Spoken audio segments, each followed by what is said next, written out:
Boa noite, catequizandos. Boa noite, família. Hoje, dia 22 de outubro, estamos de novo iniciando mais um encontro da nossa catequese. O nosso tema de hoje é o que nós já vem trabalhando já faz tempinho, né? Que é os mandamentos, os 10 mandamentos da lei de Deus. Hoje nós estamos no 7º mandamento, parte 2. Fizemos a parte 1 e hoje estamos na parte 2. É o 7º mandamento, não furtar. Então, antes de mais nada, vamos fazer nossa oração. Eu vou fazer a leitura da Bíblia, do Tessalonicenses, capítulo 4, o versículo do 12, do 11 ao 12. Que seja para sempre vocês uma questão de honra, levar a vida tranquilo, ocupando-se com as próprias coisas e trabalhando com as próprias mãos, conforme instituímos.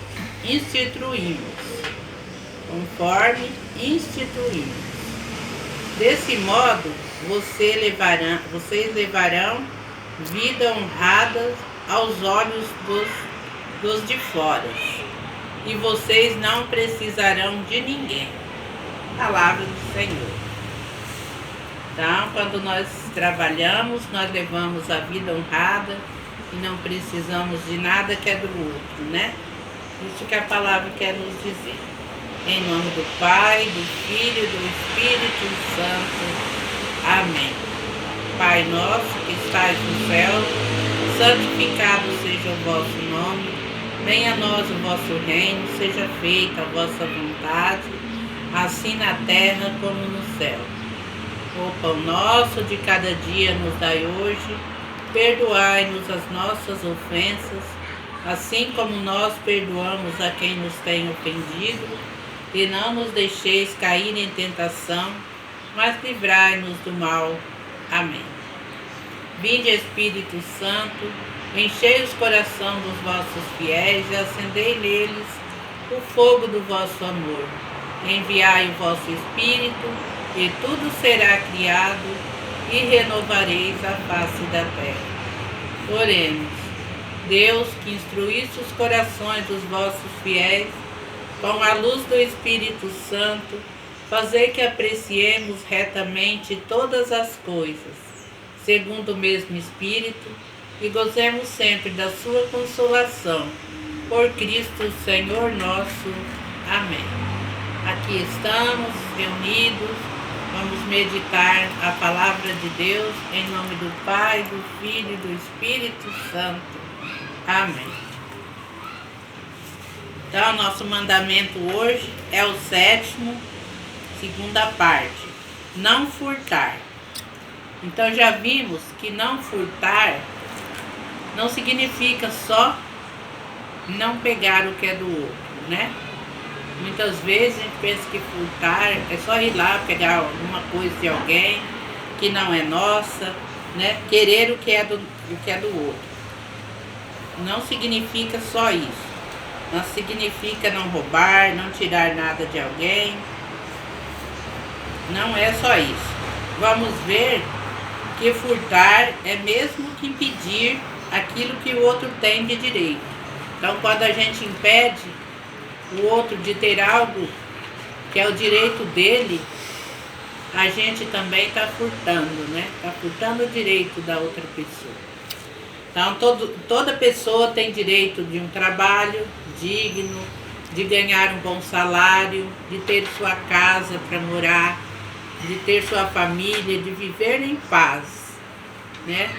Mas muitas vezes nós tiramos esse direito, né? A sociedade muitas vezes tira o direito da pessoa, não deixa a pessoa trabalha demais e ganha de menos, que não sobrevive, né? Que não consegue sobreviver com o que ganha. Então há muitas injustiças. E quando a gente comete essas injustiças, é o roubar, a mesma coisa. É o furtar, está furtando direito de alguém. Por isso nós vimos aqui no Tessalonicenses, capítulo 4, versículo 11 e 12, que todo homem tem o direito, né? Toda mulher, toda pessoa tem o direito de trabalhar e de viver do seu trabalho. Uma questão de honra, levar a vida tranquila, ocupando-se com as próprias coisas e trabalhando com as próprias mãos, né? Aí seremos dignos de não precisar de nada de ninguém, não precisar roubar, não precisar furtar, não precisar querer nada que não é nosso. Assim Deus disse aqui para nós e assim é a nossa vida. Quando a gente trabalha honestamente, Deus não deixa que nada falta na nossa vida, né? O nosso trabalho digno, o nosso trabalho tranquilo. O objetivo da atividade econômica deve ser vista como se servir às necessidades e assim corresponder ao plano de Deus. Então, quando a pessoa vai trabalhar, é para suprir as suas necessidades, para cumprir o plano de Deus, que ninguém precisa passar necessidade, desde que tenha coragem para trabalhar. Para nós, nesse plano, está inserido o nosso trabalho. O mais importante é termos em mente que o trabalho é para o homem, e não o homem para o trabalho. O que significa isso, né? A gente não tem que viver para trabalhar, a gente tem que trabalhar para viver. Tem que trabalhar e também ter o descanso, e também ter um momento de família, ter um momento de lazer. Não é trabalhar, só trabalhar o tempo todo, também é pecado. É furtar alguma coisa, né? Então, o trabalho é digno para todos, mas não é só trabalho.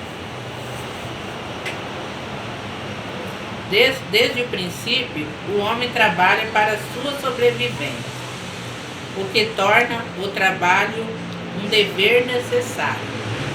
Já viu dizer que quem não trabalha não precisa comer? Se fosse assim hoje, nos nossos dias, né? Quanta gente que não trabalha porque não quer. Muita gente, às vezes tem muitas pessoas trabalhadoras, desempregadas. Mas tem muita gente preguiçosa também que não quer trabalhar, que aparece o serviço e ela não quer trabalhar, prefere roubar o que é do outro do que trabalhar para ter o seu honestamente. Observemos a leitura do Tessalonicenses. O trabalho dignifica o homem e honra os dons e os talentos recebidos de Deus. Exercita a capacidade recebida pela sua natureza humana. Então, toda a natureza humana, todos nós, quando nascemos, recebemos de Deus um dom, o talento de nós trabalharmos. Alguns trabalham braçalmente, outros trabalham espiritualmente, mas todos trabalhamos, né? Existem os religiosos que trabalham para a comunidade, que trabalham para as pessoas com um trabalho espiritual. E existem os funcionários das empresas que trabalham com seus braços, com suas mãos, para ganhar o necessário. Do nosso trabalho, tiramos o sustento para a nossa família. E ainda podemos prestar serviços na comunidade. Mas para que tudo isso aconteça, o Estado tem a responsabilidade de assegurar uma moeda estável e o serviço público eficaz. Dessa forma, o trabalho e sua família podem aproveitar do fruto do seu trabalho e ainda se sentir estimulada para trabalhar com qualidade e honestidade. Então, Quando a pessoa trabalha, recebe o seu salário dignamente, né?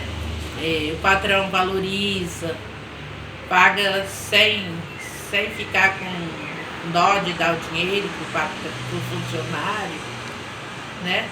Então, o trabalho dignifica a pessoa trabalha, ganha dinheiro e desse dinheiro desenvolve, desenvolve toda a família, né? Com um salário que entra em casa, desenvolve toda a família, todo o questionamento familiar aproveita desta qualidade de vida e fica estimulado a trabalhar mais para poder ganhar mais, trabalhar com alegria, com paz, tranquilidade, né? Por outro lado, as pessoas responsáveis pelas empresas não podem pensar só no lucro, mas devem pensar em cuidar com responsabilidade da preservação da natureza, da manutenção da sociedade e da própria empresa, e assim assegurar o emprego, os empregos dos funcionários. Então,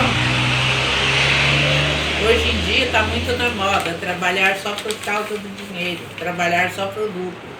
Os patrões só quer produção, e às vezes escravizam até os funcionários, né?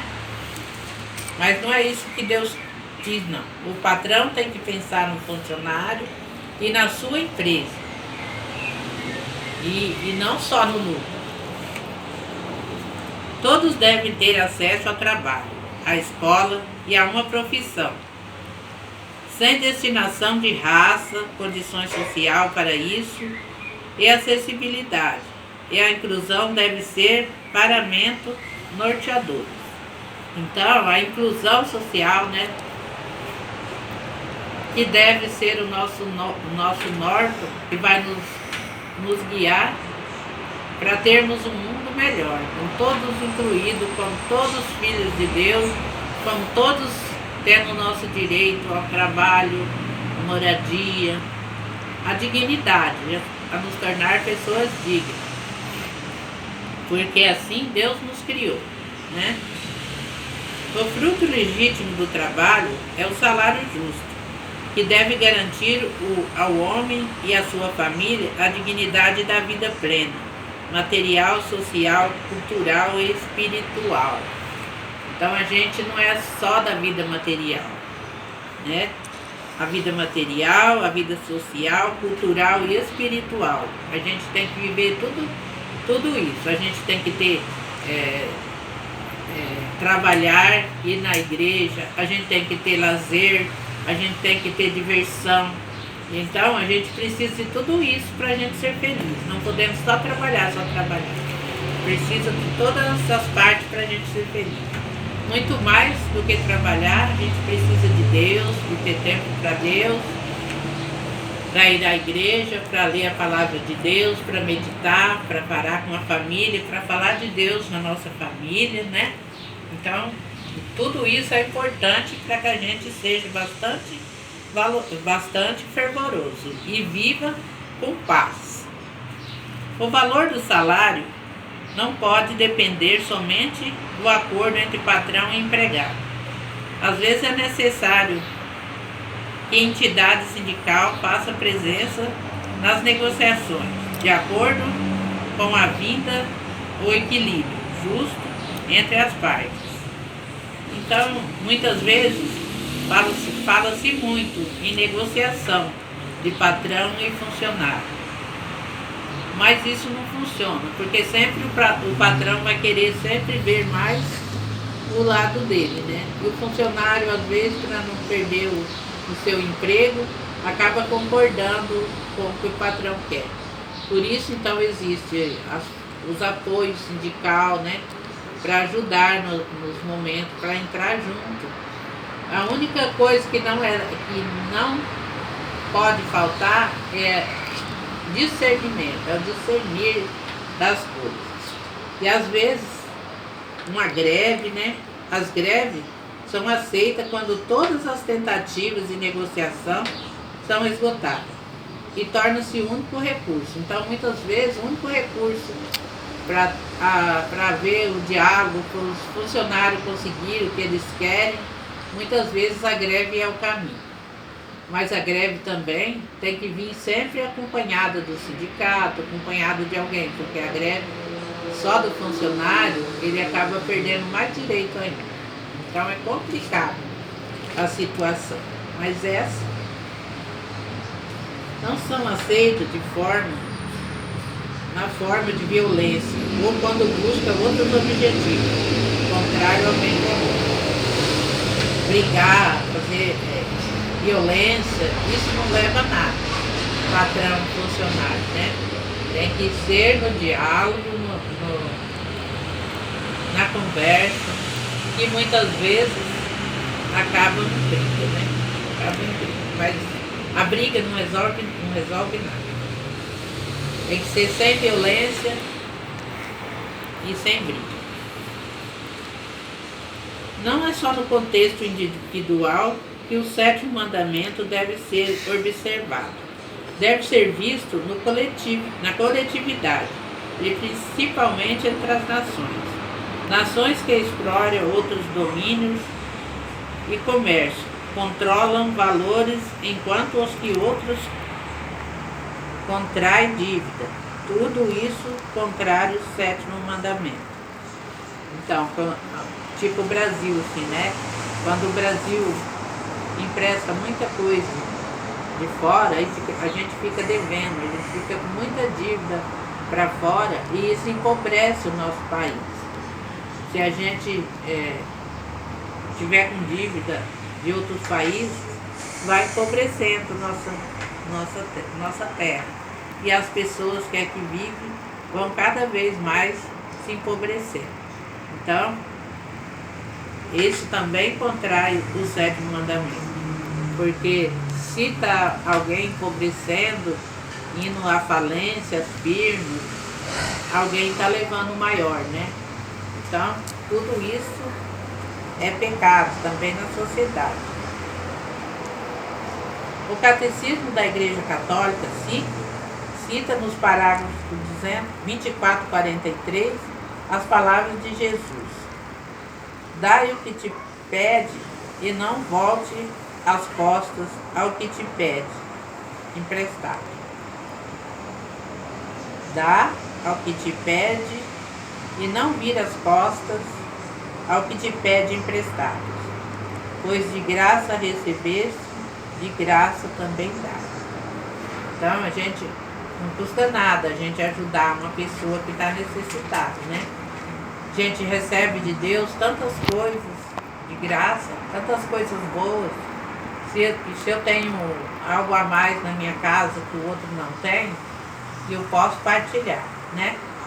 Todo mundo tem o que partilhar.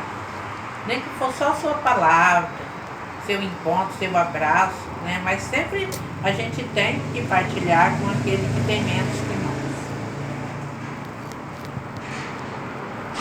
O SIC também cita que temos o sinal da presença de Cristo quando os pobres são evangelizados. Por isso, podemos trabalhar nas obras de evangelização em nossas igrejas. Nos trabalhos de pastoral, podemos desenvolver as obras de misericórdia, que são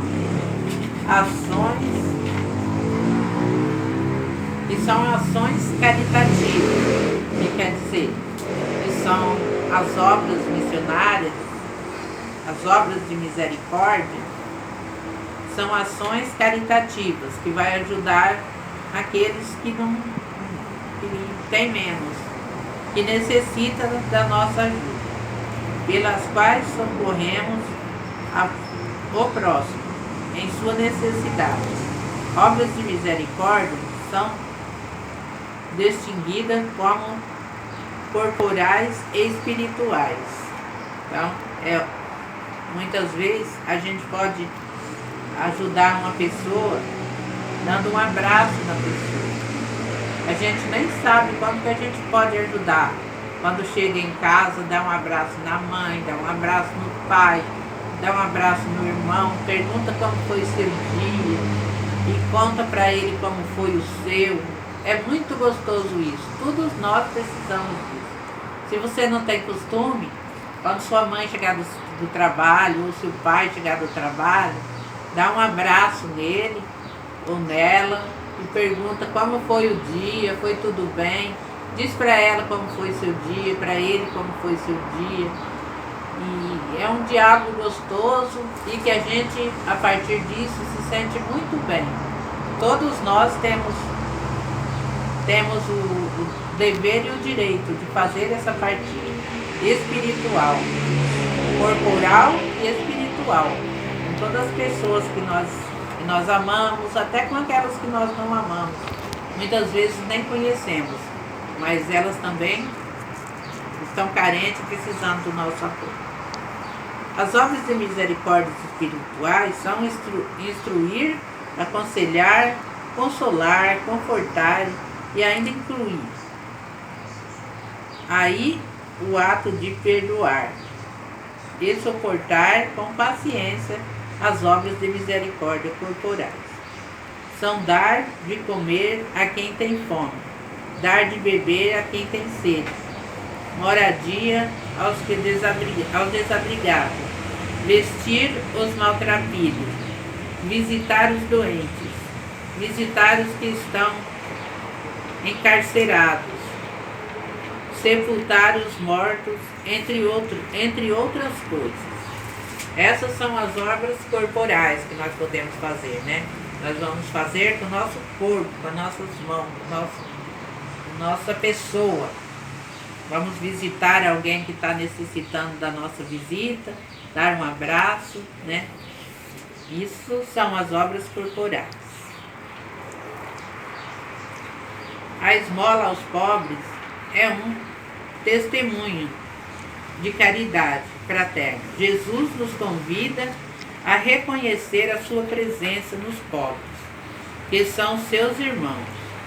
Uma frase muito interessante temos no ciclo, no parágrafo 2446, de São Gregório Magno, que diz: quando damos aos pobres as coisas indispensáveis, não praticamos com eles grande generosidade pessoal, mas lhe devolvemos o que é deles. Cumprimos um dever de justiça, não tanto um ato de caridade, mas um ato de justiça, de amor. Se está sobrando para um, é porque está faltando para outro, não é? Então, sempre assim, quando nós damos alguma coisa a alguém, nós estamos devolvendo, porque não era nosso, era dele, né? Porque ele não tem e a gente tem a mais. Então, a gente está devolvendo. A gente não é só caridoso, a gente está fazendo a nossa obrigação, vivendo o que é Deus. Então, são isso hoje. E tem as perguntas aqui, né, que está no enquete, desde do 440 até o 451, da página 264,